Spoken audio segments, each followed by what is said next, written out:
Welcome to the Middle Eight Football Podcast. I'm your host, Joe Burks, and let's break down the Thursday night matchup between Buffalo and Miami that ended in a 31-21 victory for Buffalo. First off, this game was not a blowout like I thought it would be. Obviously, 10-point game. I thought it would be a bit larger of a win for Buffalo, but nonetheless, they won convincingly, in my opinion. Josh Allen, superstar quarterback, looked pretty good. No completions over 19 yards. 19 was his longest completion, but he didn't have to. He was efficient and had 0 turnovers, made some big plays. Didn't have to do a ton of the ground in terms of rushing volume, rushing yards, anything like that, but he was good. 22 for 28, 213 yards and 3 passing touchdowns, 0 interceptions. So a really clean game from Allen. Helped them get the win. Leading receiver of this game, tight end Dalton Kincaid, who the team spent a first-round pick on a few years ago. 5 receptions, 66 receiving yards, and a receiving touchdown. He's been very good this year. He was a bit banged up last year in his sophomore season. Didn't allow him to develop the way maybe he was going to otherwise. And also his chemistry with Allen seemed a bit off last year. But the two are back on the same page this year. If you don't know, Dalton Kincaid was one of my favorite prospects over the last couple of years. I think he's an elite receiving threat at tight end. He's a versatile player, good route runner, good hands, can generate separation. But he's finally stepping up, it seems to be one of the leading receivers for this Buffalo team that is a real Super Bowl contender at this point. And I'm really glad to see him producing, especially over the last couple weeks. James Cook, obviously the leading rusher, 19 carries, 108 rushing yards, a rushing touchdown as well. He's continued to look fantastic over the first couple weeks, not just in the box score, but on the field, making defenders miss constantly, breaking tackles, ripping off breakaway runs. I've been extremely impressed by how productive he's been able to be so far. He's up to 284 rushing yards on the season, 5.4 yards per carry as an average. I thought his numbers would take a step back, maybe just a little bit this year, but I was incorrect. He has been phenomenal. He is such a focal point of this Buffalo offense like we knew he would be, and he's one of the best running backs in the NFL. Not much you can say to argue with that. Moving on, another player to highlight, rookie 5th-round tight end out of Georgia Tech, Jackson Haas for the Buffalo Bills. A lot of people didn't love the pick whenever he was drafted in the 5th round this past offseason. But he was one of my favorite players in the entire draft. I think he was a great value pick in the 5th round for the Bills. I got the chance to talk to him in Mobile at the Senior Bowl before he was drafted back in January. He's a super great guy. I was able to get an interview in with him, and more importantly, he looked very impressive at that event. He was making some really nice catches. His blocking looked really good, and he's shown that so far in his rookie year. His blocking has been borderline elite so far. I mean, last night, the tight end room for the Bills as a whole just cleaned up, blocking, creating lanes for James Cook to break away on runs. But Jackson Haas also caught his first career touchdown, a 5-yard little shovel pass from Allen.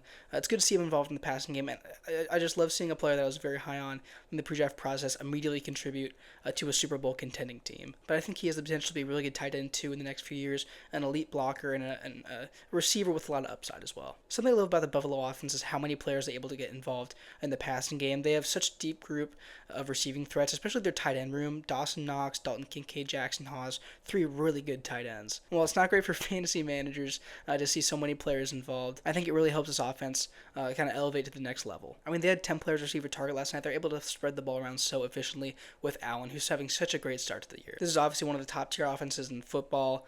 Sean McDermott, head coach, offensive coordinator Joe Brady have done a bang-up job with this team. Moving on with the Miami Dolphins, the loser of last night's game. And the one thing to highlight, Tua Tagovailoa, the quarterback, who's really struggled in the opening 2 games of the season, really didn't look awful last night. Made some nice throws with anticipation.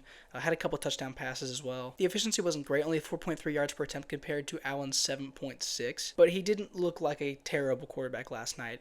That was until the final drive, before Miami's final drive of the game, to potentially tie it up and take Buffalo, a contender, down to the wire. I made a prediction. I said aloud that I think Tua Tagovailoa is going to throw an interception here. And what did he do? He made a horrible read and threw it straight to the linebacker after staring down his receiver. And that interception by Terrell Bernard obviously sealed the game. And I believe Tua's done this now 2 games in a row. Game goes down to the wire, high-scoring contest, and he throws an interception to seal it. That's not even considering the Week 1 disaster versus Indianapolis. Threw 2 picks, threw really 2 bad picks to the Colts defense. He's been very turnover prone this year. I'm not very optimistic for Tua Tagovailoa being the starting quarterback next year.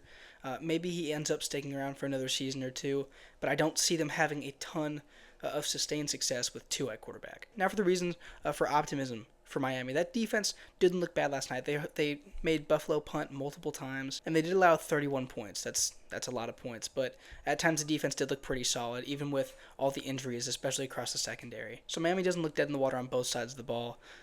Showed a bit of life, but still came away with a loss, 0-3. In other news, Ollie Gordon II, rookie running back out of Oklahoma State, really an illustrious college career. Got drafted in the 7th round, but it looks like he's secured the backup job to Dolphins running back Devon Achane. And like I said during the preseason, he looked amazing.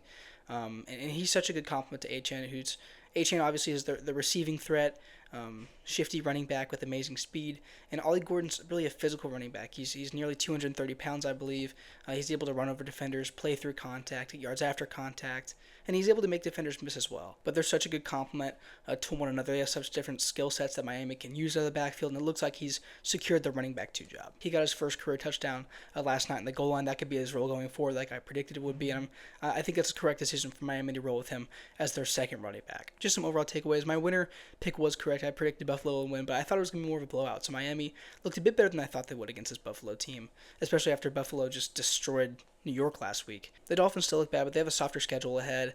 They played the Jets, the Panthers. They do play the Chargers, but then the Browns. They could easily come away with 2 or 3 wins in the next 4 games. So things aren't looking totally down for the Dolphins, who had a really rough start to the season. But they're going to need Tua Tagovailoa to step up in big moments if they want to reach around a 500 record. To get 8 or 9 wins, Tua is going to have to really limit the turnovers and become more of a clutch player. But in the end, Buffalo moves to 3-0.